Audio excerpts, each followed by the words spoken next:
Okay, so recording मैंने start कर दी। Let's start. ठीक है, एक बार basic introduction I will give it again, because Ankit like कल ज्वाइन नहीं किया था उसने। तो ठीक है, कल क्या क्या बात करी थी हमने? इंट्रोडक्शन हुआ था हमारा, क्या क्या चीज? एक minute, wait a minute Ankit. Oh,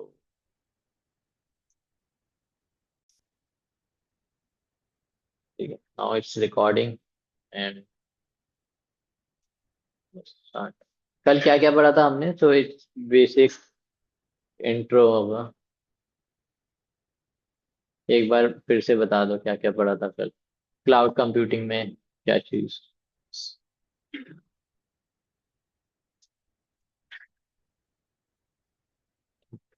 thank you. हाँ, okay. AWS cloud computing. Ankit, what is cloud computing? इसके बारे में कोई जानते हो थोड़ा बहुत? What do you know about cloud computing? क्या होता है ये चीज?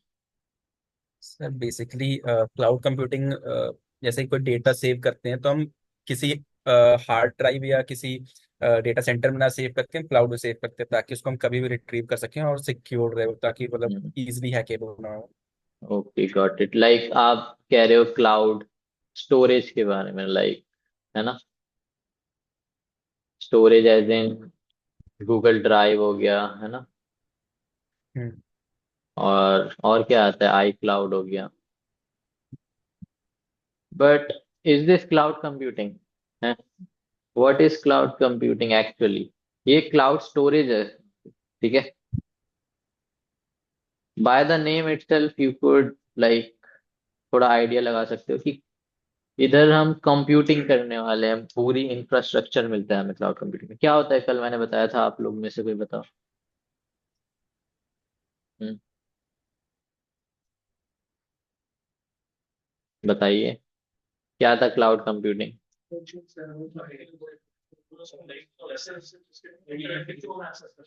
हम्म, okay. So cloud computing is something which will give you a virtual infrastructure, ठीक है। इंफ्रास्ट्रक्चर मिलता है virtually, where you can do all sorts of task which a physical computer can do, ठीक है। फिजिकल कंप्यूटर क्या क्या task कर सकता है? गिव मी सम एग्जांपल अंकित, क्या क्या कर सर सकते हैं? ऐसे कैलकुलेशन कर सकता है कोई अगर इंटरनेट सर्फ कर सकता है और भी बहुत सारी चीजें लाइक हाँ, प्रेजेंटेशन। कैलकुलेट कर सकते हो, और इवन कोडिंग कर सकते हो, है ना? कोड कर सकते हो, सब कुछ कर सकते हो। सो फिर क्यों जरूरत पड़ी हमको क्लाउड कंप्यूटर्स की? अगर जब सब कुछ फिजिकल कंप्यूटर कर ही पा रहा था, तो सर फिर क्यों हम? बेसिकली यही था कि अपने जो फिजिकल कंप्यूटर है वो स्पेस घेरता है जबकि क्लाउड कंप्यूटर ऐसा नहीं करता है कि इस मतलब इसको बेसिकली इसका डेटा सेंटर बनाने में कोई स्पेस की ज्यादा स्पेस जरूरत नहीं पड़ती है। तो सबसे बड़ा एडवांटेज तो हम्म, यही कि स्पेस कम लेता है क्लाउड कंप्यूटिंग और इसको हम वर्चुअली कहीं भी स्टोर कर सकते हैं। तो हाँ। मतलब कहीं से इसको हम रिट्रीव कर सकते हैं इंफॉर्मेशन वगैरह। Okay, so it is like virtual. तो आपको क्या नहीं पड़ा इसमें? इंफ्रास्ट्रक्चर की जरूरत नहीं पड़ी वैसे। आपको इसको कहीं सेव नहीं करना पड़ रहा, उसको रखने का ध्यान। तो क्या क्या चीजें होती है? वर्चुअल है एक तो ये। दूसरा, इसमें क्लाउड में क्या चीज, और कल मैंने जो भी लिमिटेशंस बताई थी, आप बताइए क्या क्या थी क्लाउड में? वर्चुअल है एक तो, मोबाइल है, कहीं पर भी लेके जा सकते हो उसे।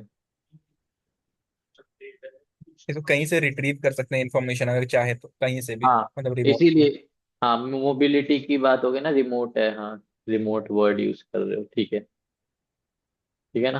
कहीं से भी आप फिजिकल कंप्यूटर है, उसको तो हर जगह आपको कैरी करना पड़ेगा ना, है ना? क्लाउड कंप्यूटर्स में you can access them from anywhere, you just need an internet connection, और आप अकाउंट होना चाहिए आपका क्लाउड पर। और क्या चीज है? फिजिकल कंप्यूटर्स में जो है इधर स्पेसिफिकेशंस जो होती है, स्पेसिफिकेशंस मतलब मतलब कितना रैम है उसमें, या एसएसडी कितनी कितनी जीबी है, और कौन यस, सा सीपीयू लगा है। हाँ, रैम, ऑपरेटिंग सिस्टम और स्टोरेज, स्टोरेज, रोम हो गई, सीपीयू। सीपीयू प्रोसेसर हो गया, ठीक है। ये सब फिक्स्ड रहता है, एक बार आपने खरीद लिया जो भी, वो ही रहने वाला है ना, चेंज तो होगा नहीं।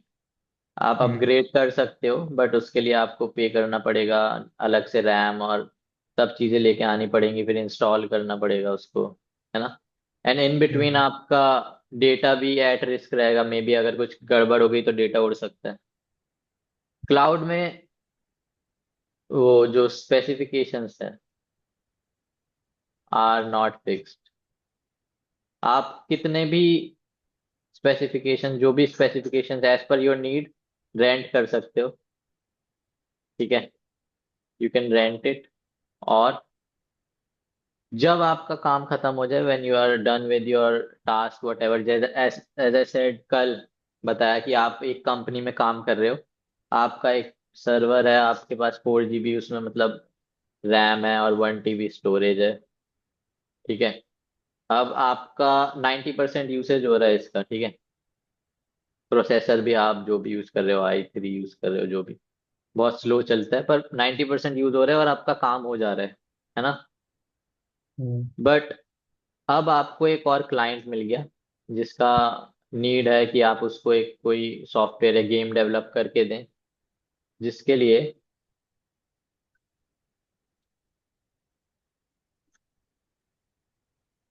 जिसके लिए आपको रिक्वायरमेंट होगी 8 GB रैम की, and game is very big, तो about 2 TB of storage you will also require, and like an i9 processor, क्योंकि गेम की प्रोसेसिंग करनी है आपको, इवन जीपीयू चाहिए उसमें, ठीक है ना, बहुत कुछ चाहिए। तो ऑल दैट इज रिक्वायर्ड, इसलिए आप, थोड़ा रिपीट हो रहा है बट कोई नहीं, एक बार रिवीजन और रिकॉर्डिंग भी आपको मिल जाएगी, ठीक है ना। तो ये सब चाहिए अंकित, ठीक है। तो अब क्या करेंगे, कैसे, नया सिस्टम खरीदे क्या? आपकी कंपनी में आपके पास एक ये था, और जो ये क्लाइंट का काम है ना, वो उसे 1 मंथ में कंप्लीट करके दे देना है, 1 मंथ का काम है उसका। तो क्या करेंगे, इधर क्या कर सकते हैं हम, should we buy new system की हमें जरूरत है? तो रेंट पे भी ले सकते हैं कोई फिजिकल सिस्टम जिसमें ये स्पेसिफिकेशंस हो। हाँ, फिजिकल सिस्टम रेंट पर ले सकते हैं, हाँ, अगर अवेलेबल होगा तो, ठीक है। तो रेंट पर लिया तो एज इन उसका मेंटेनेंस आपको खुद ही करके रखना पड़ेगा, मतलब जो भी रेंट पे लेंगे आपको सेम प्रॉब्लम्स उसमें भी आएंगे ना, प्लस रेंट भी उसका कुछ तो हाई हो गई 1 महीने के लिए, जितना भी होगा, even if you use it और यू डोंट यूज इट। अब 1 महीने के लिए आपने रेंट पे तो ले लिया, अब उसको चला रहे हो या नहीं चला रहे हो, बट रेंट तो देना है ना। जो भी जितना भी रेंट, अगर मे बी आपने 20,000 रुपये रेंट पे ले लिया कि 1 महीने का मैं 20,000 दूंगा और आप मेरे को ये सिस्टम दे दो, एक तो ढूंढना पड़ेगा ऐसा रेंट पे कौन ही अब आजकल देता है, मिल गया तो ठीक है।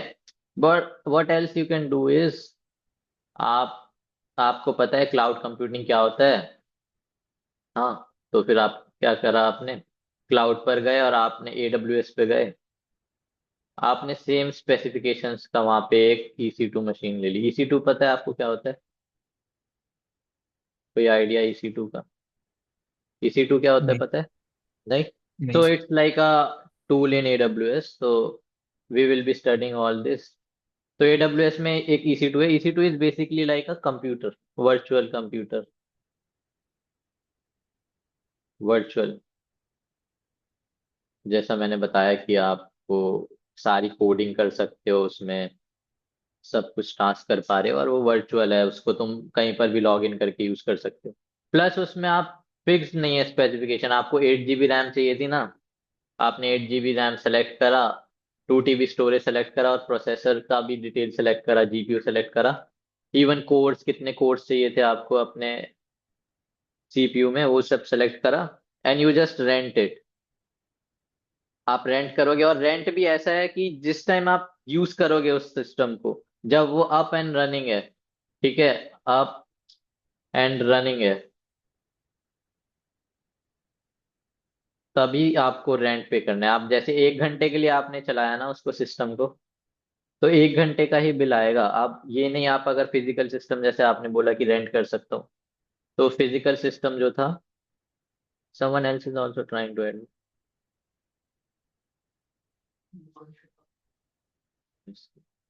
1 मिनट, एक मिनट,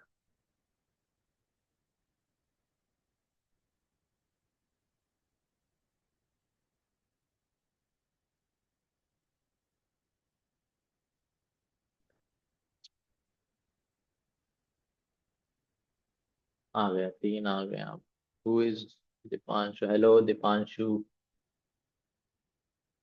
ये खुल क्यों नहीं रहा यार?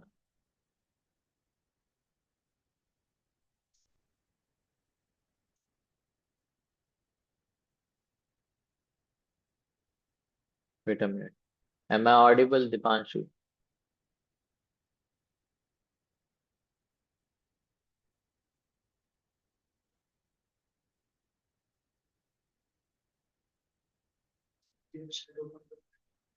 हाँ, क्या चीज है? वर्क स्पेस, भी वही खुला हुआ है वर्क स्पेस, मीटिंग शो नहीं हो रहा है। चैट्स, कुछ भी शो नहीं हो रहा है इसमें। हम्म, हो जाना चाहिए चैट शो, चाहिए पार्टिसिपेशन, दिख नहीं रहा है, पता नहीं कहाँ, इसलिए। Okay, no problem, I hope I am audible. Ankit आपको तो ऑडिबल है ना, तो उसको भी, दीपांशु को भी होंगे। राइट, आई एम ऑडिबल ना? Yes sir, yes. Audible, right, great. तो सी, है ना, आपने रेंट करा, and as you use it.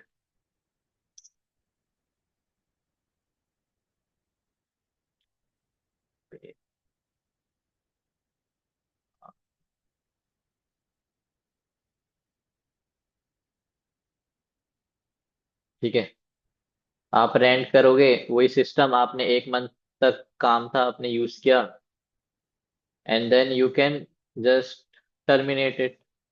आपने सिस्टम टर्मिनेट किया, आपका काम भी हो गया, ना आपको नया सिस्टम खरीदना पड़ा, और जो भी स्पेसिफिकेशंस थी, you could have them, like 8 GB RAM चाहिए थी, 2 TB स्टोरेज चाहिए थी। और अब इसमें फिक्स्ड भी नहीं, अब आपने एक फिजिकल सिस्टम खरीद लिया होता तो क्या दिक्कत आती? एक तो 1 महीने के बाद वो यूज नहीं कर रहे होते आप लोग, है ना, क्योंकि 1 महीने का ही आपको गेम बना के देना था। व्हाट एल्स, कि अगर कोई नया प्रोजेक्ट आ गया आपके पास, उसमें क्या दिक्कत होती कि नए प्रोजेक्ट में आपको जैसे 16 GB रैम चाहिए थी, अब आपको ज्यादा बड़ा प्रोजेक्ट था, आपको ज्यादा रिसोर्सेज चाहिए थी, 3 TB स्टोरेज चाहिए थी, तो आप क्या करोगे? आप फिर से नया सिस्टम खरीदो, या फिर इस वाले को अपग्रेड करो, है ना? वही एक्स्ट्रा, इट्स कॉस्टली, है ना? It's instead of that you can simply do go to AWS, EC2 खोला, अपना सिस्टम, जो भी रिसोर्सेज चाहिए थे वो सेलेक्ट करे, और रेंट कर लिया। इवन इसमें EC2 में आपको ऑपरेटिंग सिस्टम भी फिक्स है क्या? इसमें EC2 पे एक ही ऑपरेटिंग सिस्टम अवेलेबल है। आपका जो सिस्टम होता है, जैसे आप जो भी विंडोज यूज कर रहे हो या फिर मे बी लिनक्स यूज कर रहे हो, तो अब वही रहेगा ना। इसमें आपको चेंज करना होगा तो सारा डेटा ट्रांसफर करोगे, बैकअप करोगे, तब जाके चेंज होगा।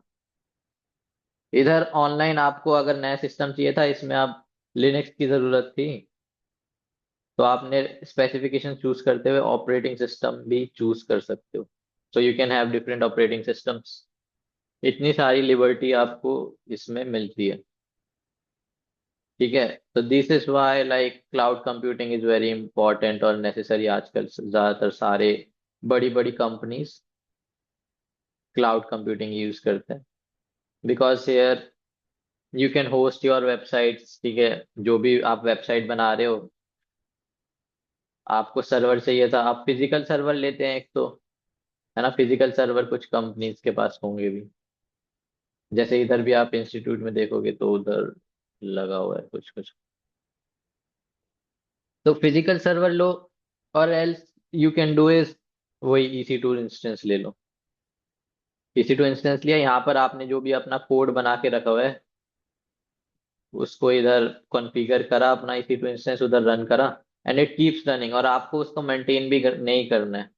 कि अब कोई सर्वर होता है तो वो जब रन करता है ना, तो उसमें बहुत सारे इशू आ सकते हैं, हीटिंग इशू हो सकती है, ठीक है। उसको मे बी इलेक्ट्रिसिटी का इशू आ गया, इलेक्ट्रिसिटी डाउन हो गई तो वो भी आपका सिस्टम ही बंद हो गया, है ना।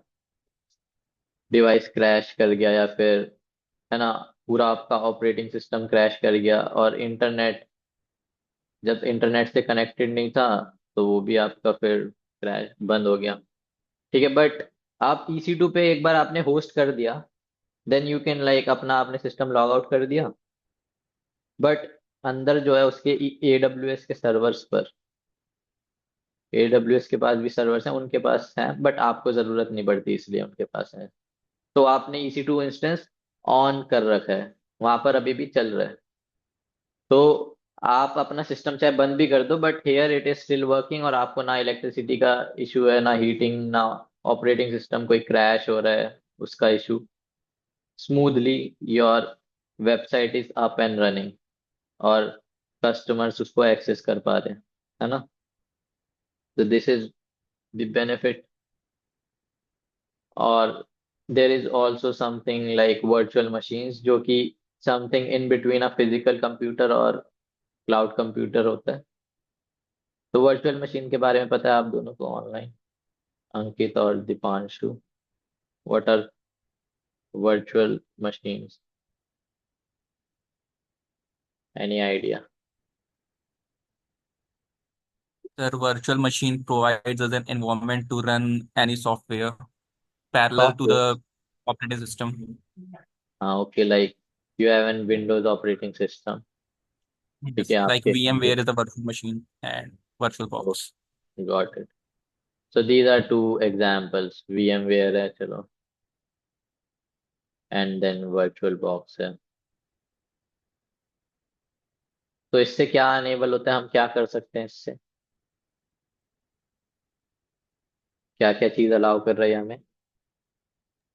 सर पैरेलली एक नई ऑपरेटिंग सिस्टम यूज करने के लिए हमको मतलब ऑपरेटिंग फुल सिस्टम, लिबर्टीज देता है। या हम्म। जैसे मैंने बोला कि आपको विंडोज था और आपको लिनक्स यूज करना था, आप क्या नया सिस्टम खरीदो या फिर पूरा विंडोज में बदल दो, विंडोज में से लिनक्स हटा दो। ओ मतलब विंडोज हटा दो देन लिनक्स डाल दो, है ना, ये करो। इससे अच्छा फिर हम्म। हमारे पास फिर VMware आ जाते हैं। VMware में हम सेम विंडोज है, इसके अंदर हम क्या इंस्टॉल करेंगे, एक वर्चुअल मशीन इंस्टॉल करेंगे, या तो VMware या फिर ये वर्चुअल बॉक्स। इनको कहते हैं हाइपरवाइजर, ठीक है, hypervisors. And these are two of two types, hypervisor 1 and hypervisor 2। इसके बारे में ज़्यादा डिस्कस नहीं करते, बट ये हमारे हाइपरवाइजर्स 2 है। Just normal good to know information है कि हाइपरवाइजर 2 है ये, VMware एंड वर्चुअल बॉक्स। तो इसके थ्रू क्या अलाउ करेगा, ये हमें एक और सिस्टम के अंदर एक वर्चुअल ऑपरेटिंग सिस्टम दे देगा। मे बी हमें अब लिनक्स चलाना था, ठीक है ना, तो हमें एक लिनक्स मिल जाएगा, और it will be just like another computer. आप और साइमल्टेनियसली दोनों को यूज कर पा रहे हैं, है ना। किया है, ऐसा हमने यूज किया हुआ है वर्चुअल मशीन, आपने भी किया है। तो लाइक अगर हमारे पास इसमें 8 GB स्टोरेज थी इस कंप्यूटर में, और 2 2 TB लाइक SSD, रैम और रोम, ठीक है। तो अब क्या होगा, इसको भी इतनी मिल जाएगी क्या? लिनक्स को हम ये सारी दे सकते हैं क्या, 8 GB स्टोरेज और 2 TB रैम दे देंगे? नहीं, है ना, क्योंकि अब हमारा जो विंडोज चल रहा है उसको भी कुछ नीड है कि it requires some resources to run, और उसके ऊपर फिर then we have our hypervisors running, ये भी कुछ रैम और कुछ स्टोरेज लेते हैं। तो देयर इज अ लिमिटेशन जितना हम इसको अपने नए ऑपरेटिंग सिस्टम जो हम रन कर रहे हैं उसको दे सकते हैं। मे बी लाइक 4 GB हमारे पास फ्री है, and then you can give 4 GB, and then storage 1 TB दे सकते हैं, चलो। Even we can divide the CPU। CPU को कैसे डिवाइड करेंगे? क्योंकि सीपीयूज में होते हैं कोर्स, लाइक 16 कोर्स हैं किसी के सीपीयू में। हाँ, तो अगर हम चाहें तो like we can give it 4 cores. उसके अकॉर्डिंग उतने ही कोर्स में वो प्रोसेसिंग करेगा अपना, and then the rest will be use by our main system. ठीक है। तो these are all the things.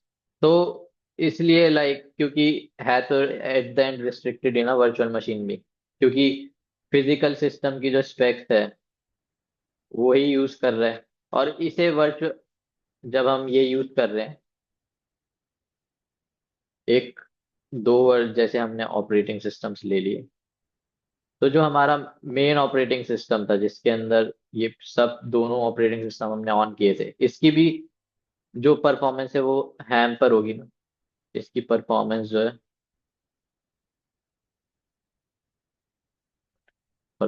है, वो कम हो जाएगी, राइट? क्योंकि अब उसके पास पहले 8 GB रैम थी, बहुत तेज चल रहा था, फास्ट स्मूथ चल रहा था। अब तो उसके पास लाइक 4 GB बची, और 4 GB हमने कहा इधर दे दी, इन दोनों में बांट दिया। ठीक है। तो these are like virtual machine in between a physical and a cloud storage, something in between था। बट एज वी सेड कि इसकी भी लिमिटेशन थी, इसलिए हम क्लाउड पे आए। अब जब कोई लिमिटेशन होती है ना, तभी हम आगे जाते हैं। अब क्लाउड में भी हमें कुछ लगेगा ना कि कुछ दिक्कत है, तभी कोई नई टेक्नोलॉजी डेवलप होगी, या फिर इसमें किसी चीज की कमी लगेगी तो वो डेवलप करेंगे क्लाउड में, राइट? तो these are all like the basic introduction of cloud computing. Sir, is it easy to hack cloud? It's definitely not easy, because there are many, like आज अब बहुत बड़ा हो चुका है क्लाउड। लाइक बहुत सारी जो बड़ी बड़ी कंपनीज हैं, लाइक नेटफ्लिक्स हो गया, and even what we can say Snapchat हो गया, they all host their data on clouds, right? Now you can say like, एक जो फिजिकल कंप्यूटर है वो तो हमारे पास खुद के पास सेव है ना, हमारे घर पर रखा हुआ है। उसमें जो भी डेटा है वो हमारे पास है, जब हम अपने रूम में जाएंगे तभी हम उसमें एक्सेस कर पा रहे हैं। और जब तक इंटरनेट से कनेक्टेड नहीं है तब तो और ज्यादा सेफ है। बट क्लाउड तो पूरा इंटरनेट पर है ना, एक्सेस भी आप इंटरनेट से कर रहे हो, है ना? तो of course there can be vulnerabilities, internet पे कुछ भी चीज अवेलेबल है तो वो वल्नरेबल है। कोई भी चीज प्रॉपरली यू कैन नॉट से कि 100% सिक्योर है। बट एज आई सेड कि बहुत बड़ी बड़ी companies like Netflix, Snapchat and all, they are using this services, तो बहुत ज्यादा सिक्योर रखा होता है उन्होंने। ठीक है। इवन वी विल लर्न, अभी आप देखेंगे जैसे AWS है ना, तो AWS बहुत सारे मेजर्स प्रोवाइड करता है। लाइक आपने जो EC2 मशीन अपनी बनाई, EC2 मशीन्स होती हैं, EC2 मशीन में क्या होगा, you can choose, means password तो आप सेट करेंगे इसका, ठीक है ना? पासवर्ड होगा, फिर मल्टी फैक्टर ऑथेंटिकेशन आप यूज कर सकते हैं। तो hacking is not like very easy कि आपका ये ऐसा हैक हो जाए। मल्टी फैक्टर ऑथेंटिकेशन का सुना है आपने, सबने, किसी ने सुना है? What is it, multi factor authentication? Yes, sir. क्या क्या चीज है?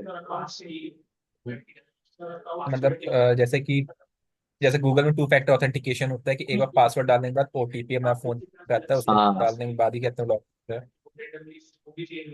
हम्म। राइट। सो इट्स लाइक, एक तो टू फैक्टर ऑथेंटिकेशन टाइप होता है जिसमें OTP आता है आपके नंबर पर, है ना? आप पासवर्ड डालते हो बट उसके बाद एक OTP भी चाहिए होता है। इवन आप इंस्टाग्राम और ये सब पे भी ये चीजें अवेलेबल है, multi factor. And then one is like there are few, Google की and even like Outlook and all सब प्रोवाइड करते हैं मल्टी फैक्टर ऑथेंटिकेशन कीज। ठीक है। तो ये रैंडम कीज आप जनरेट करते हैं, देर आर एप्स, एप्स होते हैं इनके, फोन में डाउनलोड करके रख सकते हो।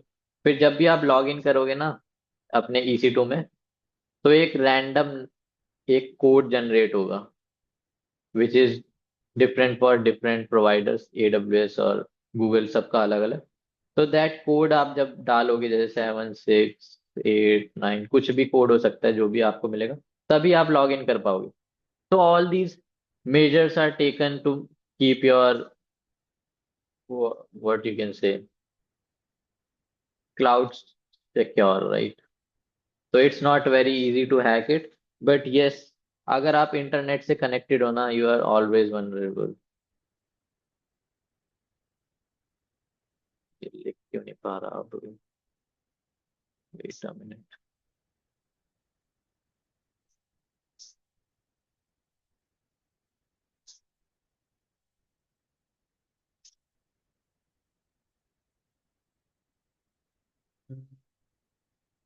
व्हाट इज, आ गया आ गया। ये हैंग होता है क्या? चल रहा है, ठीक है।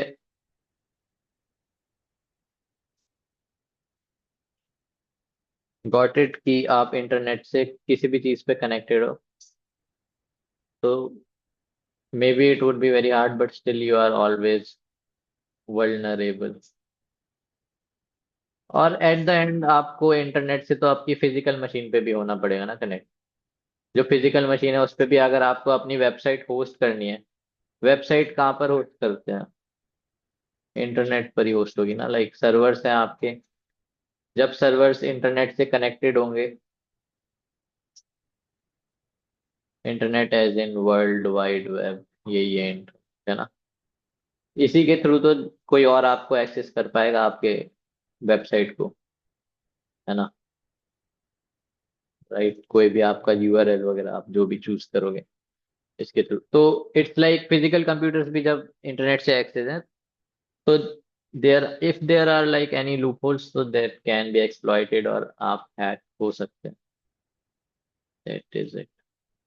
But still as I said these are very secure. AWS वगैरह बहुत सारे ऐसे मेजर्स प्रोवाइड करते हैं, तो और even you have to take different measures. अब मैं इतने सारे ना इसमें, आईएएम जैसे आपको दिख रहा है ये, आईएएम ये दिख रहा है ना। तो दिस रोल ना, इसके अंदर आप सब चीज सारा एक्सेस मैनेजमेंट कर सकते हो। लाइक मैं आपको क्लिक दिखाता हूँ क्या है ये आईएएम, इसका नाम क्या है?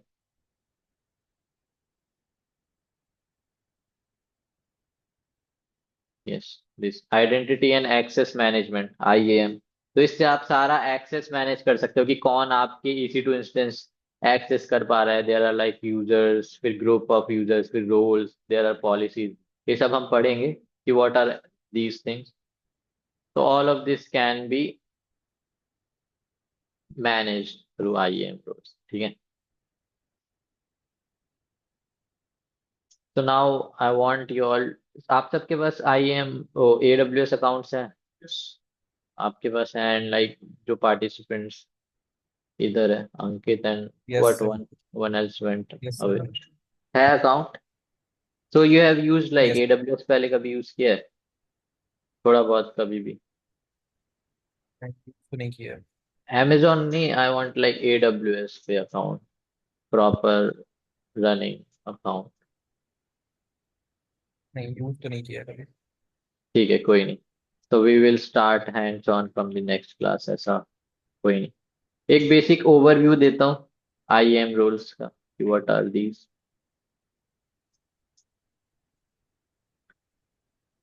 एक मिनट इसको क्लियर कर दूं, ठीक है। तो this is the IAM dashboard, यही सबसे पहला टॉपिक हम पढ़ेंगे, what is identity and access management. See AWS का ये कंसोल रहता है, बेसिक कंसोल, और उसमें बहुत सारी सर्विसेज अवेलेबल है, और ठीक है।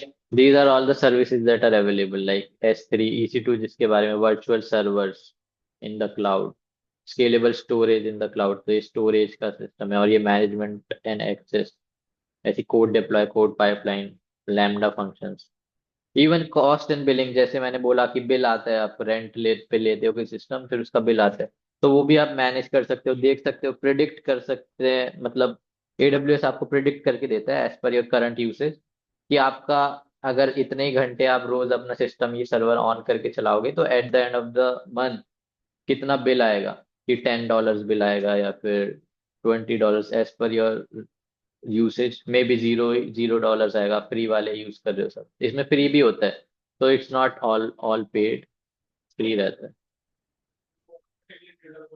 नहीं, ऑटोमेटिक डिडक्शन नहीं होता।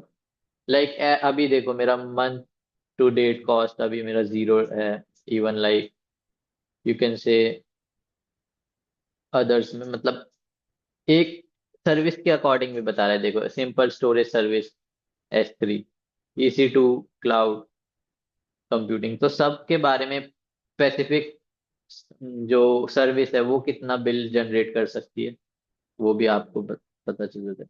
Cost analysis. और ये फ्री टायर इज लाइक आपको फ्री में तो मिलेगा AWS पे, पर उसकी भी लिमिट है कि एक एक साल के लिए मिलेगा और कितना कुछ मिलेगा। जैसे एक साल के लिए you will gate, current usage अभी कितना चल रहा है हमारा ये भी दिखा रहा है, एंड फोरकास्ट इज यूजेस इतना है। ठीक है ना, ये सब दिखा। नहीं, ऐसा कुछ नहीं है। इनके पास एज ए सेट की बहुत बड़ा AWS है, तो बहुत रेयर है कि इनके पास अवेलेबल ही नहीं है, कि सर्वर ही अवेलेबल नहीं है तो आप EC2 यूज ही नहीं कर पा रहे, ऐसा नहीं होता। हमेशा अवेलेबल रहता है। ठीक है, तो these are like all the free tier things which you will get, and उसमें से ये भी दिखाता है कि आप कितना यूज कर सकते हो और कितना कर सकते हो। Like see 30 GB for monthly for 12 months, ठीक है ना। फ्री टायर यूसेज EC2 का as of now we are using like 13 GB monthly, है ना। And forecasted is maximum 23 GB तक ही जाएगा। तो all these are things which you can get. ये तो अब IAM पे चले। तो IAM लाइक उसमें मेन पॉइंट्स अगर हम बात करें, we have four four main entities.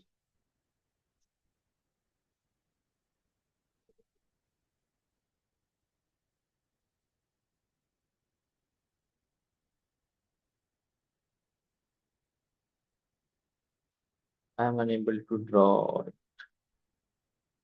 ठीक है, तो वी हैव ना फोर मेजर एंटिटीज। इनको क्या कहते हैं? एंटिटीज। आप लोग जिनके पास अकाउंट है वो लॉग इन करके देख सकते हो, ये सेम डे डैशबोर्ड आएगा IAM का। उसमें बस ये चीज डिफरेंट रहेगी, अगर आपने अभी कर अकाउंट बनाया है तो ये 5 रोल्स नहीं आ रहे होंगे, मतलब 11 रोल्स और 5 यूजर्स नहीं आ रहे होंगे। पॉलिसी में भी डिफरेंट होगा, यूजर ग्रुप्स भी 0 ही होगा। ठीक है, तो what are user groups? And first of all we would say talk about what are users. Users क्या होते हैं? यूजर्स क्या होता है, बताइए कोई। सिस्टम को, आप सिस्टम को एक्सेस जो कर सकता है, तो लाइक किस किस टाइप के यूजर्स? लाइक सिस्टम को तो आप यूज कर पा रहे हो, लाइक रूट यूजर हो आप। और और भी यूजर्स बना सकते हैं, जैसे आपका कंप्यूटर है, कंप्यूटर में आपके पास तो है ऑप्शन, और विंडोज में आप जाओगे ना तो you can also create user. Like आपने आपका फ्रेंड के लिए बना दिया कि आप मेरा फ्रेंड यूज कर पाए। तो ऐसा क्यों बनाया? सेम ही तो यूज कर सकता, फ्रेंड 2 है ना, फ्रेंड 3। ऐसा क्यों करा हमने कि यूजर्स बनाए? आपके पास एक था कंप्यूटर, आपने उसमें यूजर बनाए। हम्म। तो the main reason for it is we giving it like proper access, access manage करने के लिए, है ना। We are accessing the, oh managing the access, access management. अब जैसे आपके पास कंप्यूटर है, ठीक है, आपके पास कंप्यूटर है तो सारी सारी चीजें आप उसमें एक्सेस कर पाते हैं। ठीक है ना। लाइक अगर सपोज करते हैं आप लोग वो चलाते हैं, विंडोज चला रहे हैं, ठीक है। विंडो में क्या क्या चीजें होती हैं जो आप एक्सेस कर पाते लाइक कुछ भी, मे बी टास्क बार। ठीक है, मीन्स टास्क बार नहीं कहेंगे,